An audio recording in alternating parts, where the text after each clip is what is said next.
د پاک څښتن طالب عملی یک شلزونه د 12 بجو خبري ټولګه ته خراغلاس نن سه شنبه د تلیا میزان 15مه چې د اکتوبر میاشتې 9 نیټه سره برابر ده. په پیل کې د مهمو خبرونو سرټکی.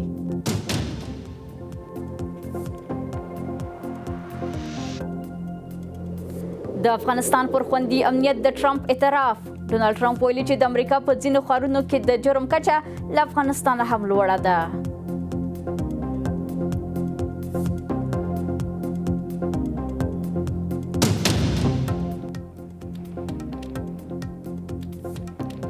پر افغانستان د امریکا د هوایي برید 24مه کلیزه. له نن 24 کاله وړاندې د اکتوبر په 9مه د امریکا ځواکونو پر افغانستان خپل هوایي بریدونه پیل کړل.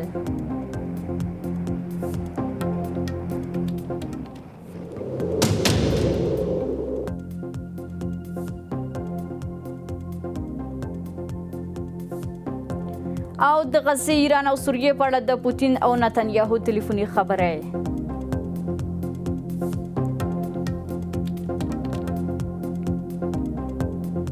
اوس هم بشپړ خبرونه. د امریکا ولسمشر ډونالد ټرمپ ویلي چې د امریکا په ځینو ښارونو په تیره په شیکاګو کې د جرمونو او تاوتریخوالي کچه له افغانستان هم لوړه ده. ټرمپ د څرګندونې د فدرالي ماموریتونو پر ضد د بریدونو په اړه د یو خبریال د پوښتنې په ځواب کې کړې دي. ټرمپ ویل یوازې په شیکاګو کې په تیرو څو میاشتو کې شاوخوا 50 تنه وژل شوي او لسګونه نور ټپیان دي. د نوموړي پر وینا دا ښار د جګړې له ډګر سره ورته شوی دی. نوموړي په امریکا کې د تاوتریخوالي او جرمونو د لوړې کچې په اړه اندېښنه وښوده او زیاته کړه چې دا د فدرالي ادارو د کمزوري تطبیق پایله ده. تاسو کولی شئ افغانستان ته لاړ شئ یا نورو جګړه ځپلو سیمو ته. حیران بشئ چې په امریکا کې څومره جرمونه کیږي. نن د هغې ورځې له پیښې 24 کاله تیریږي چې د 2001 میلادي کال د اکتوبر په 9مه نیټه د امریکا متحده ایالاتو ځواکونو پر افغانستان خپل هوایي بریدونه پیل کړل. دا جګړه چې وروسته د ناټو ځواکونو او له 40 زیاتو نورو هیوادونو په ګډون پراخه شوه نږدې 20 کاله دوام وکړ. امریکا تر برید وروسته نږدې 12 لسیزې په افغانستان کې پاتې شوه، تر هغه چې د 2021 میلادي کال د اګست په میاشت کې له ماتې وروسته خپل ټول پوځیان په بشپړه توګه له افغانستان وایستل. د امریکا چارواکي په خپله دا جګړه د خپل هیواد تر ټولو اوږده جګړه بولي. هغه جګړه چې په زرګونه انسانان پکې وژل شول او د افغانستان پر سیاسي، ټولنیز او اقتصادي جوړښت یې ژور اغېز پرېښوده. د افغانستان لپاره د اروپایي ټولنې شارج دافیر ویرونیکا بوسکوویچ ویلي چې اروپایي ټولنه د افغانستان له چارواکو سره د روږدو د درملنې او راستنېدونکو افغانانو د کارموندنې په برخه کې د همکارۍ لپاره چمتو ده. د ریاست الوزرا د اداري مرستیال دفتر پر وینا ښاغلي حنفي د اروپایي ټولنې لخوا له زلزلې ځپلو او بیرته راستنېدونکو افغانانو سره د مرستو مننه کړې ده او د لا زیاتو همکاریو غوښتنه کړې ده. بلخوا د تیرو څو کلونو راهیسې له ګاونډیو هیوادونو د افغان کډوالو جبري بیرته ستنول زیات شوي او ګڼو نړیوالو مرستندویو ادارو د دې کسانو د ملاتړ ژمنې کړې دي.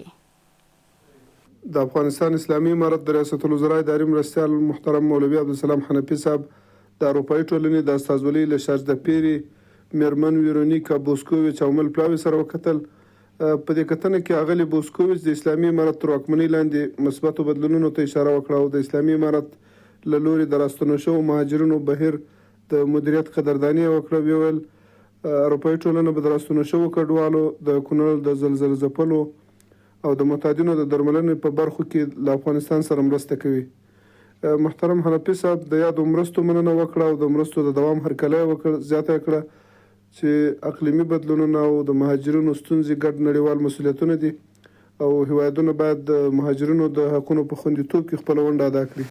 اسلامي امارت په واشنگټن کې د افغانستان د سفارت د بیا پرانیستلو او په کابل کې د امریکا د سفارت د بیا پرانیستلو په اړه له امریکا سره خبرې کړې دي او افغانان به هیڅکله هم د بګرام په ګډون د دوی ځمکې په هیڅ حالت کې چاته د سپارلو اجازه ورنه کړې. د اسلامي امارت ویان ذبیح الله مجاهد دا خبرې سکای نیوز سره په مرکه کې کړې دي. د اسلامي امارت ویان ذبیح الله مجاهد سکای نیوز ته وویل چې اسلامي امارت په کابل کې د امریکا د سفارت او په واشنگټن کې د افغانستان د سفارت د بیا پرانیستلو په اړه بحث کړی دی. څلور کاله کېږي موږ فکر کوو ناخوالې نورې موږ په دې اړه بحث کړی دی او غواړو چې دواړه سفارتونه په کابل او واشنگټن کې بیا پرانیستل شي. ښاغلي مجاهد د بګرام هوایي اډې او د امریکا لخوا د دې اډې د بیرته نیولو په اړه د ټرمپ د څرګندونو په اړه ویل چې افغانان به هیڅ ته اجازه ورنکړي چې بګرام ونیسي او پرته له دې چې د کوم ځانګړي هیواد نوم واخلي، نوموړي روښانه کړه چې ډېری هیوادونه په شخصي توګه د حکومت په رسمیت پیژندلی دی او دا یوازې روسیه نه ده چې اسلامي امارت په رسمیت پیژني. افغانان به هیڅ کله اجازه ورنکړي چې خپل ځمکه که په هر حالت کې وي چاته ورکړي. اما بازگشایی سفارت امریکا مانع از کشورات در کلاسیک معامله سازی شاید به خاطر ارائه خدمات بیشتر و منافع خود امریکا اگر صورت میگیرد این مسئله ربط به رسمیت شناسی حکومت افغانستان نخواهد داشت. دا په داسې حال کې ده چې د امریکا ولسمشر ډونالد ټرمپ پخوا په ور د بګرام هوایي اډې د بیرته نیولو ټینګار کړی او زیاته کړې ده چې د هغه حکومت د اسلامي امارت له چارواکو سره په خبرو اترو بوخت دی او که اسلامي امارت له دې سره موافق نه وي نو بدې پیښې به رامنځته شي. مالګې وزارت د نفتي موادو د کیفیت او څارنې ریاست خبر ورکړی چې د روان کال په تیرو 3 میاشتو کې سرطان اسد سنبله د هیواد له یو شمېر ګمرکونو 440 ټانکره بې کیفیته نفتي مواد بیرته ګرځول شوي دي. د مسترد شوي نفتي موادو له ډلې 390 ټانکره ډیزل او 23 ټانکره پټرول د نیمروز له بندره بیرته ګرځول شوي او 4 ټانکره د پټرول د حیرتان او شیرخان بندرونو له لارې بیرته ستنول شوي دي. د مالیې وزارت د نفتي موادو د کیفیت او څارنې ریاست پر وینا د ټاکل شویو معیارونو پر اساس هڅه کوي چې هیواد ته د لوړ کیفیت او معیاري نفتي مواد وارد شي او د بې کیفیته موادو له واردېدو مخنیوی وشي. د رویټرز خبري اژانس د راپور له مخې اسرائیل او حماس د امریکا د ولسمشر ډونالد ټرمپ د سولې پلان په اړه په مصر کې نامستقیمې خبرې پیل کړې دي. راپور زیاتوي چې د دې خبرو تمرکز له غزې د اسرائیلي ځواکونو وتلو او د حماس د تسلیمېدو پر موضوع دی. دواړو لورو د پلان ځینې بنسټیزې برخې لکه اوربند د بندیان تبادله او د غزې د خلکو لپاره د بشري مرستو لیږد منلی دی. د حماس استازو ویلي تر هغه وخته به د بېوسلې کېدو خبره ونه مني څو چې یو خپلواک فلسطیني دولت جوړ شوی نه وي. خو د امریکا ولسمشر ډونالد ټرمپ ویلي دا خبرې د یوې دوامدارې سولې د هوکړې لپاره ښه فرصت دی.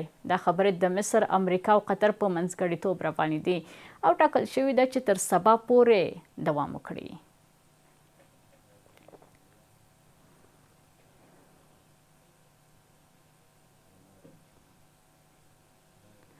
د راپورونو له مخې د پاکستان په پنجاب ایالت کې د تیرو 24 ساعتونو پر مهال د سختو ورښتونو له امله د 2 ماشومانو په ګډون 4 تنه مړه او 28 تنه نور ټپیان شوي دي. چارواکي وایي دا تلفات د کورونو د چتونو د نړېدو له امله اوښتي دي. د ژغورنې ډلې تر دې دمه 11,022 تنه له زیانمنو سیمو ژغورلي دي.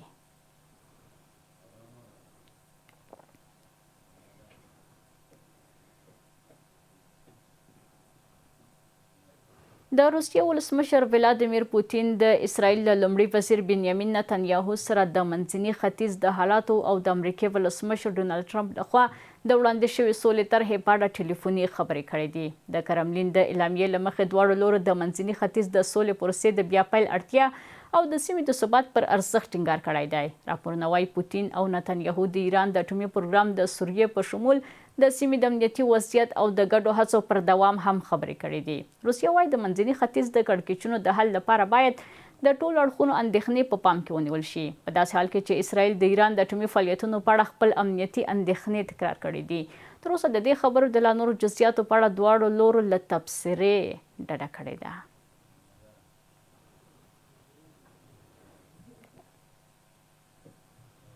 د اندونیزیا د ختیځي جاوا په الحزیني اسلامي ښوونځي کې د ودانۍ د نړېدو له امله د مړو شویو شمېر 80 تنو ته لوړ شوی دی. د ژغورنې ډلې چارواکي وایي د ملبې له لاندې د نورو مړو موندلو وروسته د تلفاتو شمېر زیات شوی دی.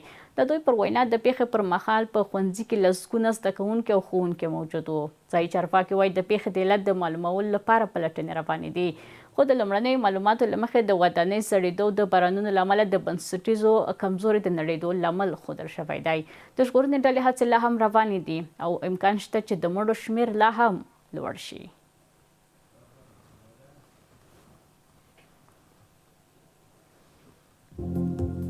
له تاسو خپل ټولو همکارانو په مننه سره زموږ د 12 بجو خبري ټولګه پر همدې ځای پای ته رسیږي. تر بیا ښه وخت ولرئ.